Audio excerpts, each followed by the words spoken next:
Hey, Waiting Warriors, welcome to another week on the Waiting Warriors podcast. This week, obviously, I have a special guest. Austin is back. This one's going to be a little bit different. By a little bit, we mean a lot. A lot, yeah. We're going to call this the James episode. Maybe I'll be able to come up with a better title, but with at least my experience with handling the grief and loss of a stillborn and a son. It really helped to hear other people's stories. And I've had a lot of people have asked, like, hey, my friend just miscarried, our friend just lost a child. What do you think are things that would be helpful for us to do? And things, so we're kind of combining our experience, lessons learned, and sharing things that people have done that have really helped us. So hopefully it will help you guys. Yeah, so I guess if you're watching this, we might not be smiley the whole time, and that's okay. If you're listening to this, it might sound not super upbeat at times, but again, that's because there's a little bit of trauma and grief still involved. And I would offer, if you've had a loss, if this is potentially triggering for you, just this is your warning now. Some of this is sensitive material, though we try and speak honestly about our experience and honestly about loss. It's also, I think, helpful and healthy to listen to those stories, both if you've experienced something or if you haven't. So to your own degree, stay with us. But just wanted to at least put that out there. So I think we'll just start. So in March 2021, I had a stillborn. I still don't know like what the term that I like is. So I guess going back a little bit before March, we found out Austin was going to be deploying. I don't like quote unquote. We'll back it up. Right term for that. So let's start at the beginning of 2021. Okay. So 2021 starts. We knew we were pregnant, and then baby number 5. And President Biden said, "Hey, we're going to activate federal troops to help with the vaccine effort for COVID-19." Right. And so at that time, we were not early in the pregnancy, 14 to 16 weeks, somewhere in there. So I guess relatively early, but entering the second trimester. And my battalion, because we had a medical company, we were put on a prepared to deploy order. So we were tapped for that potential assistance for FEMA's COVID-19 vaccine response under President Biden's directives. So with all that happening, we wanted to go find out the gender, and we did. We found out it was a boy, and that's how we knew it was going to be James, because we had 4 girls and no boys, and James was always going to be our boy's name, our first son. So January and February were kind of a whirlwind, finding out, hey, we're going to have a son, and hey, I might be leaving. But we don't know where. We don't know where or when, and we don't know for sure if it'll happen. Next week you're going to this place, and yeah, then 2 it did days change later, a few times until ultimately end of February they said, hey, you're going to Chicago.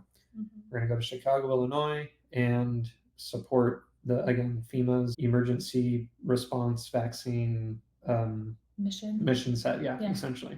And my commander wanted me to go. He wanted a lot of his staff and other support elements there because it's a high stress mission. Our soldiers were going to work. I mean, now in retrospect, really long days and setting things up. So I knew for sure I was going. And so we set that all up, and I left at the very beginning of March. And so while I was gone, probably 2 weeks into the mission set was the 20 week appointment, but we were really at 22 weeks. Yeah.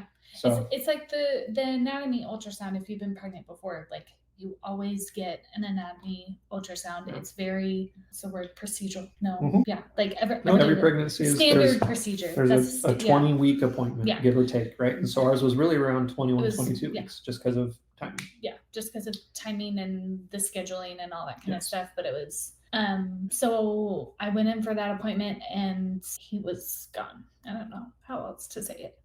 I could say more. Take it away. So I was starting my day like any other, getting thought for the day ready for command. I'm going to go check on the soldiers and everything. Again, we're about 2 weeks into our mission set there, so things were starting to get a little settled. It had been a very hectic 2 weeks. And Michelle sent me a text saying, hey, I'm at the appointment, but something seems wrong. And I was kind of confused. Like, what do you mean what could be wrong? And she said, oh, the doctor came in, or the ultrasound tech came in and then left, and then came back and left and came back. and something's weird. And so I stepped out to give her a call. And by the time I called, the doc had come in the room with Michelle and told us, with me on the phone, that James no longer had a heartbeat. And so from that point, it was Michelle needing to get instructions to go and have some fluids drawn and different things to do tests. And for me, I found my PA, first of all, a great gentleman, and kind of broke down with him for a second because our command was in a meeting. And then I got with my commander and said, "Hey, sir, here's the situation. I need to go. If you support that," he said, "100%, we need to get you out of here." And so, with the support of my command, I was on emergency leave, put on a flight back home to be with Michelle. For me, I was down with the ultrasound tech, and they sent me up to labor, or not labor and delivery, the OB's office, and a doctor walked me through what some of the next steps were.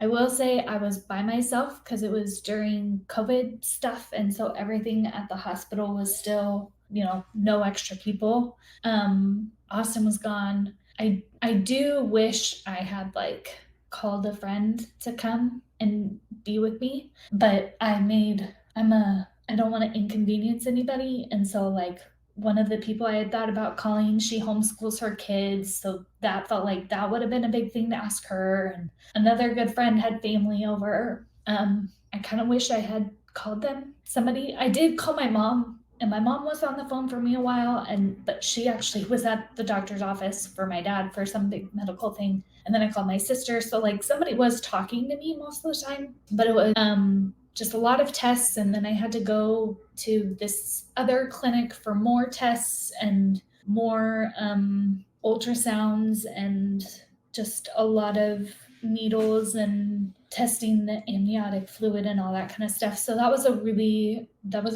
long afternoon. A friend had our kids. Most of them were at school, and then the other ones were with a friend. And then I came home. A friend picked up Austin. Well, it wasn't just a friend. Yeah. It was the brigade chaplain. So for those of you who don't know, I'm a chaplain, and my brigade chaplain was the one who picked me up from the airport. And really simple things that he did was, one, be there on time, and two, he had a water bottle in a cooler ready for me. He said, "Hey, here's a water. I got your bags. Sit down." Started driving, and really just conversation to the point that I was comfortable. And again, anybody who's in that kind of situation, you don't have to talk. You don't have to. I mean, silence can feel uncomfortable, but I don't remember all of what was going through my mind. And as I reflect and think back right now, part of my brain was on more of a mission set mode. So again, as a chaplain, I have dealt with loss in many settings and have been in hospital settings to include being present at other infant or stillbirth, miscarriage type loss for families. And so in my mind, I've known what this is like for other people and being present for it for them, but this was my own. And so there were mixed feelings of, okay, I kind of know how this goes, but this is mine and this is different. And so all of that to say that ride home, I mean, it was about an hour, 15 minutes, because Nashville to we were at Fort Campbell at the time. Nashville to Fort Campbell is about an hour plus drive. And so, just when you're with somebody and they've had a loss, it's good to just be present. You don't have to ask a bunch of questions. You don't have to say much of anything. It was really just a water bottle and some friendship that went a long ways for me in that first day. So got home, and it was we didn't have the appointment that night, right? It was the next day. Yeah, it was the next day. Yeah, so we just had to sleep at home, and then the next day we were going to the hospital for the doc's appointment. My mom flew in next morning. Yep. And again, our brigade chaplain, his wife, who was my friend, one of their daughters was with the kids. They went and got my mom from the airport because of when we needed to be at the hospital. It just was hours of tests and forms and making plans with the doctor. And then in the late afternoon, we're basically gearing up, being prepared to move into the room where labor was going to be. No, we went into the room. Yeah, we went into the room and waiting for her to bring in the medicine to start labor and all that kind of stuff. And she said I had placenta previa. They were just doing last minute reviews. They were double checking and different things, and they said, "We're pretty sure you're actually placenta previa." Yeah, I was complete placenta previa, which put me at high risk, and that hospital didn't have the things needed for that. So I had to get ambulance down to Nashville, to a hospital there that could handle that kind of situation. And I drove. Yeah. So Austin drove the car. Cold, dark, rainy night. That was a miserable, moment. Then the doctor, like, we got there and it was like PM or whatever. I don't even know. Super late. Yeah, even later. And so the doctor was like, nothing's happening tonight. So we decided Austin should go stay at a hotel. Trying to get a good night's. And I tried. Which I went to the closest hotel. Big mistake. I always like to stay at Marriott's, and this other hotel was not one. Yeah. And walking in, it was like the guy wasn't at the register or the front desk. I mean, and then when he was, he like wasn't paying attention and he walked away. And I essentially walked out after like 2 minutes of standing in that lobby and went to a Marriott. So this isn't an advertisement for them, but I got great service at the Marriott like I always do, and that was such a silly mistake, but kind of funny to look back on. Yeah. That I was just trying to be as close as I could, but then didn't work out. So I just went another mile down the road, whatever it was. And so listen to some music. And that's maybe a lesson learned. And I know I guess we didn't say at the beginning, but we're going to tell our story and then also tell some lessons learned through the whole experience. Yeah. Some of those will come out during, and some will maybe just save till the end. But one of them is music. Mm-hmm. Music can calm, music can connect, music can be some noise in the silence, and not to fully distract, but hopefully to help soothe or open up the mind and the thoughts. So anyway, I like Disney stuff, and so was just listening to some like Disney instrumental type classical scores from the movies and things like that as I fell asleep, and that kind of helped ground me, I think, in a pretty chaotic, difficult situation. I had a completely sleepless night. If anybody else has had placenta previa, you're basically treated like a balloon that's about to pop is what they're afraid of. So I had checked or some kind of I think my blood got taken 5 times that night type thing, just different tests and stuff. So I didn't sleep. But then in the morning, Austin was there and then they induced labor. It was a not happy moment, right? But Austin actually had the idea to do, it was March and I really like baseball. And so basketball, oh my gosh, basketball. And it's March Madness, so the big college tournament. And I grew up every year, we would fill out brackets, but we kind of do it differently and just do round by round. So then everybody stays in it. So Austin asked the nurse if they could print out brackets. So that was kind of our attempt to keep, I don't know if it's you can't be normal, but not get too sucked into depression, I guess. I mean, it's the life in the room, I guess. Yeah. I mean, we were about to birth our stillborn son. That's difficult. So what can we do to not just be stewing over that, but not also completely try and just pretend like everything's fine? So a normal thing was March Madness brackets. So we filled out some brackets. We took some phone calls. I had a great phone call with my friend Scott, who, again, I think one of the most loving things that has been said to me, he said, "Welcome to the club. It's not one anyone wants to be a part of, but once you're in, you're in." And they had a daughter who died shortly after birth a few years prior. And so he connected with my experience. He understood on a different level that kind of loss. And that was really helpful. Again, not a lot said. I mean, he's a funny guy. And so we had a pretty normal conversation, even amidst the difficulty. And so, again, that's a lesson learned, is where you can connect with people. You don't have to be a subject matter expert. He's a dentist by trade. So it's not like he's a grief counselor or a psychologist or anything. It's, I'm a friend and I'm someone who's gone through something similar. I can give you a call and just, tell you I love you, say I'm sorry, and, be present. So that's another little lesson. Yeah. So we did the March Madness brackets and, the epidural, which was awful. And laboring, being induced was going on, and it was a really long night. With some sleeplessness. Just waiting. And then in the morning, he was delivered. And I have to say it was a miracle.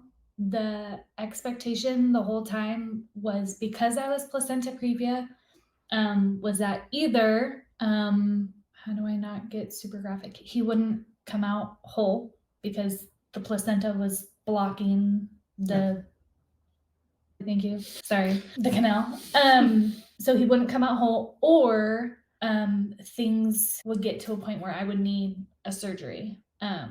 Because they wouldn't want the placenta to pop and bleeding and all that kind of stuff. I will never forget the doctor's face. I don't think you saw her face, but I'm like looking at her. I will never forget her face when he came out, because he came out perfectly whole. And he came out before the placenta. She was expecting the placenta to be delivered first, and he came out, and she just had this and she looked at me and said, "How did you do that?" And I don't think I did that. I think that was a miracle and tender blessing.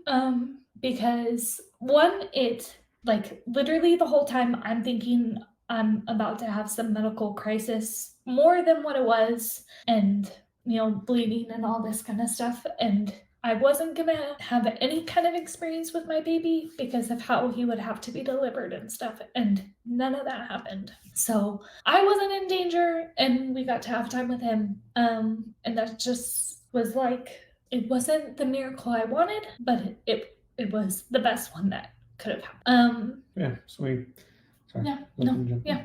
got to spend a little bit of time with him. I went back in the room as they did some measurements and weight and everything, and got him dressed with a tiny little diaper, and then wrapped him up and brought him back in the room. And we were able to hold him, take some pictures with him, and those are more for us, right? I know some people share them. We haven't really shared those with anybody. I think a few select family members have seen them in some of that circumstance and timing, and also comfortability and just availability for us. Right or wrong, but it's not. I'll say it's not right or wrong. I know some people post theirs on their social media accounts, and that's the other unique thing about a child loss, especially stillbirth or shortly thereafter with infant death.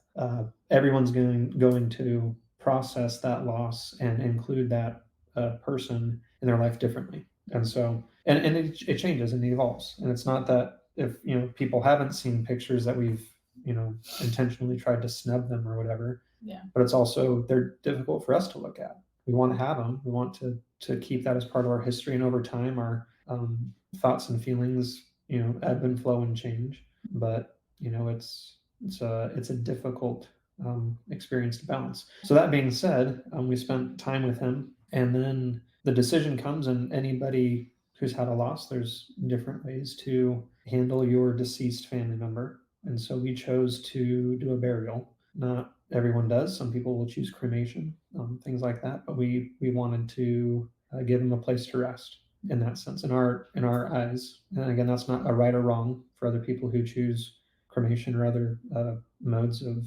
deposition, I believe is the medical term, of the remains of an individual. But so we had to coordinate that, which was finding a funeral home and different things, and which we did. We found one up close to Fort Campbell in the area, and didn't make all the arrangements, but it was just picking one, right? Yeah. And then going home, and going home with most labor and delivery departments, if not all, have some form of departing gift that they'll give you. Gift is maybe the wrong word, but that's what comes to mind. Little remembrance boxes or a little teddy bear or something for you to go home with after a loss like that. And we had a little teddy bear and a couple other little things that they had given us. So also at that point, two thoughts. So for me, the epidural went very poorly without I still can't talk a lot about it. Yeah, out of 5 kids, that just wasn't good. Yeah. So as the epidural wore off on one side of my leg, I could feel the epidural wearing off and pain coming in. So we were told at the hospital that it just probably would go away, and talk to my doctor. But that was happening at the same time. So we had to leave the hospital empty-handed, and it was very painful for me to walk, which just adds to trauma and stupidness of the situation, I guess. So we went home. My mom was with the kids. It was good to see the kids. But then we had to be home empty-handed and plan a funeral, which neither of us wanted to do. Luckily, my mom was there, so we were able to kind of come and go. And like, there's just a lot of things. And a funeral is not like an easy or like just two things that need to get done. Like, it's a lot of things.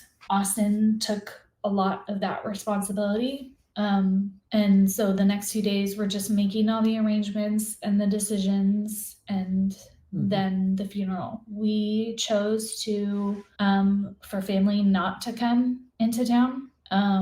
And so it was just us, our kids, my mom, and then two church leaders. And again, like kind of like with the cremation and the versus like burial, I don't think there's a right decision. It's one of the lessons I've learned is, and I've read a book which I am like totally drawing a blank of what it's called. I will put it in the show notes though. Of just like that this is my grief and this is his grief. And for us as parents, everybody else still has grief. Grandparents lost a grandson, our kids lost a brother. It's different for us, and we need to not apologize for the decisions that we had to do for our grief. And so for us, that was not having family there. That was like a big and complicated decision that I'm not gonna like go into everything about it, but that was what's best for us. And I know that was kind of hard for some family members, but that was what was best for us at the time. And I, like we could go over and over on, everybody else's opinions about it and what was right and, rehash it out and what really should have happened. But same thing for like cremating. Like I have another military spouse friend who lost a child in a very similar circumstance as a stillborn, and she decided to cremate, and she has him in a special urn, and every move, it's very stressful because she has to protect that urn unlike any of her other possessions. Whereas for us, every time we move, it's hard. Like it was hard moving away from Fort Campbell. And, so I guess I'm just saying, like, there's no right decision. I don't think there's, this is a situation where there's not a way that wins. Does that make sense? You just do the best you can. Yeah. And so it's going to be hard and hurtful for everybody involved in different ways. Yeah. And that's just unfortunate. Understand that. But like, I think we had a pretty good, you had said something similar when we were going through it, and like we kind of had a good understanding. But again, that book, like when she had said that in the book of just like, this is your grief, that really helped me, and that helped relieve a lot of guilt of just like, there's not a right way and a way to do this that's going to relieve the pain for anybody. And so if you just kind of let go of that expectation. So there's a funeral, and then after the funeral, it was navigating the injury and Austin going back to work. For me, I was in a lot of pain. I was trying to, it was weird because the hospital told me it should just go away, and it's not going away. And then there was an ER visit and medicine and referrals for physical therapy and all that kind of stuff. For me, it was hard. It was like salt in the wound. And I can't even, I just had nothing at that point, is what it felt like. And I don't think, I've never heard of anybody's stillbirth. I know miscarriage can be a little bit different, but like it's not a pain-free experience. And that's, again, like just a dumb part of it that we can't avoid. But I just like, I feel like it's important to talk about it because I've talked to so many waiting warriors, and they've just never heard somebody talk about it. And it seems like it's one of the things that we like silently go through with it, of just the recovery pain and how that kind of adds to the pain. But then with navigating going back to work, I think again, that's something that like there's not a right answer, but it's something that you have to figure out between the both of you. Yeah, no, between us and then also with your unit. Right. And and every job is different. So it's going to be different for everybody's, position, level, responsibility. And so for me, it was, what are we okay with first between Michelle and I? And then also, what is my command supportive of? So between Michelle and I, we were kind of in a toss up because, again, my unit was on a special mission set to support the FEMA response to COVID-19 vaccines. And so my command and a lot of our focus was in Chicago. And so a big part of me wanted to be where the mission was at, where the soldiers were at, where I'm more fully needed, again, in my capacity as a chaplain. They're not able to go to worship services on Sunday, so I can run worship services for them in the hotel and things like that, not to mention the pastoral counseling and different things that I can do. And so it was a difficult decision, but my command supported either way, that I either return to the mission site with them in Chicago or I stay at home station at Fort Campbell and just kind of pick up duties there. And so as we talked about it, prayed about it, and I thought about it, I wanted to return, not to escape home, not to escape pain. It was where my heart was. And again, I feel like I was called to this profession. It's not just I chose to become a chaplain, but I feel like God puts me in a place for a reason. And there were really unique ministry opportunities that came when I went back to Chicago. Now that came at the cost of not being at home, and that's hard. It's not an easy choice, because I know Michelle probably could have used me, had a shoulder to cry on and a person to be with in person, and I know I could have used her in that same capacity as, in again, our view as husband and wife. That's part of what we're here for each other for, not to be used, but to be there for each other, partnered together in those things. And so there were some tearful nights, there were difficult phone calls, but again, I was able to do some really unique ministry with some of our soldiers that were on mission in Chicago, and that's what I'm in the Army for. And so it was, again, a difficult choice, and it's, again, I don't think right or wrong, but that was one that we chose. And there's pros and cons on each side, and I feel like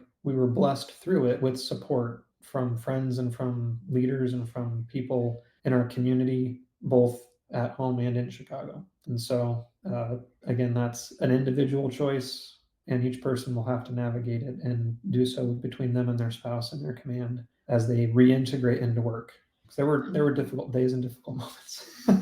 Yeah. Where I wasn't quite at my full capacity, but again. So two things. One is since our experience, the rules have changed. Well, the leave policies and different things, leave policies have come changed out in the last year or so.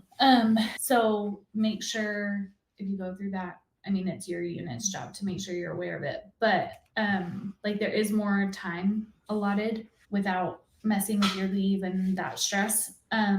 But a lesson learned, at least for me, has been that you need to let your partner grieve how they need to grieve. They're like, and the way that he's grieving doesn't mean anything about me. It's not like his experience is not going to be the same, and he can't expect mine to be the same, and there doesn't have to be judgment there. He is a father who lost his son. As the mother, my experience was different. One, just being a mother and being a woman and being who I am, like we're just both individuals, but then also the experience is different. And I think it's really easy to say that the mom experiences so much more.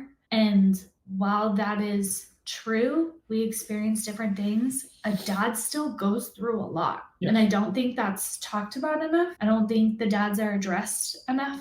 I got a lot of sympathy, and I'm so sorry, and attention. A lot of cards and notes. Which I very much so appreciate. But I think the dads, and I know I had another friend who had lost their child, like 6 months or so, a year or something. My sense of time is just completely screwed up ever since this, but shortly before, and she had experienced a very similar thing of just like the dad is kind of ignored. I think that is a bit of a failure on us as society. And I don't mean that like ambivalently of other people are the problem, because I know before my own experience, I had no idea, and I never reached out to any of the dads either. I always just reached out to the wife. Mm-hmm. And I will say I did have people reach out to me. It's not that it was completely silent. Yeah. Though I wouldn't be surprised if there were some that really didn't get much. But like I said, I had a friend who called me very early on before James was even delivered. I had a friend who answered the phone as I was breaking down the day after I got home before we went to the hospital, who was a fellow chaplain. I had, while I was at home, probably around the time we had the funeral, my commander and a lot of the soldiers and leaders that were in Chicago signed a card and sent it to me. And that's one of my cherished possessions from this experience, was just a simple card of love and sympathy and empathy and care. But if you want to go ratios, Yeah. a lot, a lot fewer interactions toward me than Michelle. And at times, it's not like, oh, I want the attention, but it's, am I invisible in my grief? I guess is the question. And in my professional capacity, I know, every father's going to go through it differently. I've been with men who dismissed the loss, essentially, that they kind of, okay, well, yeah, it's a loss, and they just move on, drive on. At least that's the outward expression in the initial interaction. And then I've also held a crying man in my arms whose, wife had a miscarriage, and he's just bawling, and I just hold him and give him some love and ministry, and try and listen, and a space for that grief to land. And so again, it's going to be very different. But I would stand by what Michelle says. Don't let the men be discounted or disappear in their grief, because the pain can be acute, or it can be very dull but long lasting. And sometimes there's this misconception of, well, I need to be strong for my spouse, either one, whether it's the wife or the husband or the whichever spouse is saying it. Well, I need to be strong for so and so. What does strength look like? So that's probably a whole other podcast episode. Yeah. But to me, there is strength in vulnerability and transparency, and saying I'm feeling broken, I'm feeling sad. I remember sitting with my S1 in Chicago after lunch one day and just starting to kind of cry a little bit because it sucked and the pain had surfaced. You don't get to control when the grief just kind of comes and crashes as a wave. And he sat with me through it. Again, it's not that nobody was there for me, but men, I think, in general terms, grieve differently than women because the loss is different, and we have these different cultural and other expectations or ideas that are pushed on us or around us in society. And so just being aware of them, and not being dismissive if someone starts to cry in front of you. And there were also times when I got super angry in my grief, and I went out and I just started throwing weights around, and I mean, not like violently throwing, but like lifting weights to get some of that energy and anger out, and just yelling and kind of, having my emoting, in my own private way. And so, seen or unseen, the grief is there. So kind of the next of like timeline experience was that I do feel like I need to address is another, like, a hard part of the whole experience was the postpartum appointment. That visit's really hard. That visit's really, really hard. You're going back to one, like, anytime going to that hospital was very difficult. But then being where somebody had talked you through everything, but then also waiting in a room where there's tiny babies and moms and pregnant people and people that are excited for life, and you are at a loss and in a loss. And that's really difficult. That I was kind of expecting. What I wasn't expecting and really threw me for a loop was to be handed a postpartum paper that was exactly the same as if I had brought a healthy baby home. It was the same paper I had gotten 4 times before for our other children, asking questions about, is your baby sleeping? Is your baby eating? What's their name? All, like, just literally all that information. And if you were around on Instagram around that time, I wrote all over that paper. I wrote a lot of things of, why are you asking me this? What is important? That, like, crossing it out. This isn't necessary. This isn't necessary. I let my anger out on that form. I tried my best to not let my anger out on the nurse who came to get me and asked for the form, but I was very clear that that was not acceptable and not necessary. And that led to some advocating work. And I think one of the unfortunate things about the medical system is it's often the people who are hurting that need to advocate the most and have the best voices for that. I have been trying to work on and advocating so that is not happening, at least in the military medical system, that there are different forms for us and things. But I just have to give a little plug of like, you might have to advocate for yourself and you don't have to be silent about it. Something that really drove me is just thinking like, okay, this is exceptionally painful for me. I don't ever want another mother to have to experience this. So I'm going to say something. Again, I tried to be polite and understanding that like the nurse and the doctor who were in front of me are not the ones, they're not the ones making those decisions. Yeah. So don't get angry at them. But I think it was helpful to say, this is not okay. Like, why I need to talk to the person who's making these forms. I need to, like, there's no reason. Well, I think a few times I said, there's no reason for you to be asking me this. And then other times I'm asking, why are you asking me this? Why are you do you really need to be putting, what were some like the so one of the questions I asked, why are you asking for me for this, of like, it was the depression screening questions. And I was just like, I literally just buried my son. Should I be happy? Like, I don't know how to answer this question. So yeah, I know as like a no, I was just gonna say that's probably another podcast episode in itself. it Though. is. So yeah, not that I'm not wanting to cut you off, but I'm also wanting to be. yeah. This could go even further, just in the whole advocacy work and systems and how people work in systems and people.